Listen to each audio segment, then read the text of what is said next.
Thanks for joining us. Today we will be covering how you can complete and submit an expense report when you have not booked your travel through Concur and you have no receipts to submit. First, log in, and once at the home page, highlight over Plus New at the top. A drop-down will appear and Start a Report is an option. Click there. Next, we need to give the report a name. Just enter the name of the meeting that you're attending. So for this case, it'll be September Council meeting. And then to the right, you'll see a report date. That's just simply the date that you started the report. Click Next in the bottom right. You'll then be asked, will this report include travel allowance expenses? The answer is yes, as that refers to your per diem. Next, we have to plug in the itinerary information. So in my case, I will be departing from Portland, Oregon. And you'll notice when I clicked in the Depart field, there was a drop-down with auto-populated cities. Now this is done because I've plugged in these cities in the past, and so they stay there as auto-populated fields. If you've never used Concur before, that won't occur. However, as you continue to use the software, it will build up a database of cities that you've plugged in the past.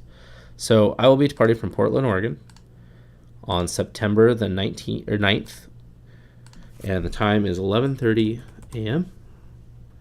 I'll be arriving in Sacramento on the same day, the 9th, and I land at 1:10 p.m. Click Save, and the first leg of the trip has now been saved here. Now we need to do the return flight. So I'll be departing from Sacramento on September the 17th at 8:50 a.m. I'll arrive in Portland on the same day, the 17th. My flight lands at 10:30 a.m. It's important to note that it's not critical for you to put the exact times, just get as close as you can. Click Save, and now both legs of our itinerary have been added, and we can move on to the next page. Here we need to assign the itinerary that we just created to the report.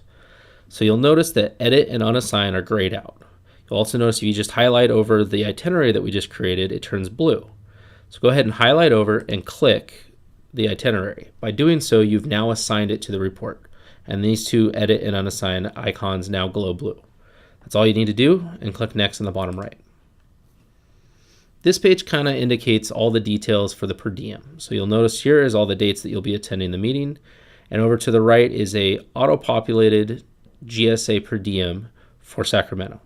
So on a travel day, you'll receive $45.75, and on a full day, you'll receive $61. There's some other boxes and fields here, but it doesn't apply to most people, so go ahead and just hit Create Expenses. However, if you do feel you should be filling in something here, please contact council staff. Next, we're brought to the report page.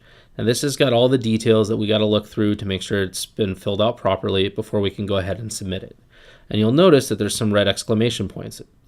Now these refer to exceptions that would get the report denied should we submit it in its current state. Now the first one is you are not permitted to enter future dated expenses. Now what this refers to is we're filling out a report for travel that hasn't even occurred yet.